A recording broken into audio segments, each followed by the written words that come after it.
Ahead of International Women's Day, we talked to women across local government about being a woman in a position of leadership, from starting careers in the Old Boys Network to how both men and women can remove barriers that stop women succeeding in the workplace. When I joined local government, things were really different. It was truly the Old Boys Network, pub lunches, funny handshakes, and as a result of some brilliant women leaders that I had the privilege to work for, we started having meetings at different times, thoughtful of children and family responsibilities, as well as interests that in the community that we cared about. It's been a big change. What we've tried to do here is to create a really positive human culture where people from whatever background can thrive in their careers.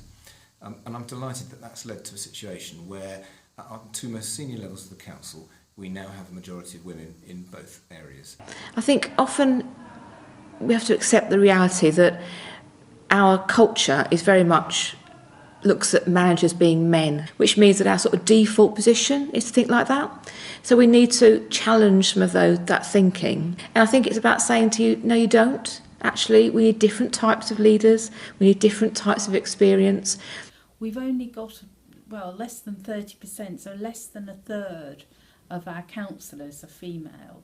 And I would like to see that increase. A lot of the reasons are that for a lot of people, working, childcare and family commitments doesn't always work with being a councillor. And seeing women at the top as well, seeing women really succeeding, and at all levels really, I think is absolutely crucial if you're looking to be a leader or a manager in local government, to have that inspiration there. Having women making decisions on behalf of the communities we represent is absolutely crucial. Too many decisions about women and for women have been made by men. Things are changing and I welcome that. So we've really made sure and really embraced new forms of working, new forms of technology. I've introduced the opportunities for both conference calling and Skyping a lot more for certain meetings where it means that we can be much more inclusive. And this is really paid dividends for us.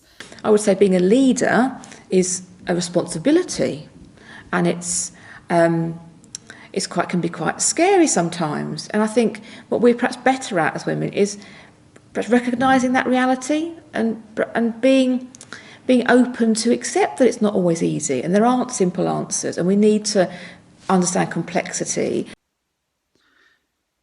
Improving outcomes for women and girls is a key priority for our council, not least because we have some of the highest levels of domestic violence and FGM of any borough in London, but also because many of the inequalities that our women, young women and girls experience are structural, they are intersectional, they are cultural.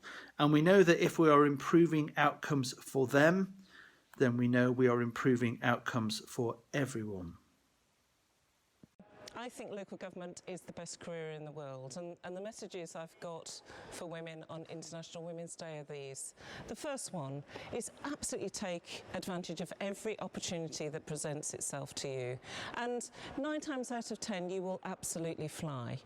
I think the second message is claim the space and lean in. So every time you're at a meeting, sit round the table, don't sit behind others, and you need to claim that space. And by and large, actually, I've experienced very little disadvantage.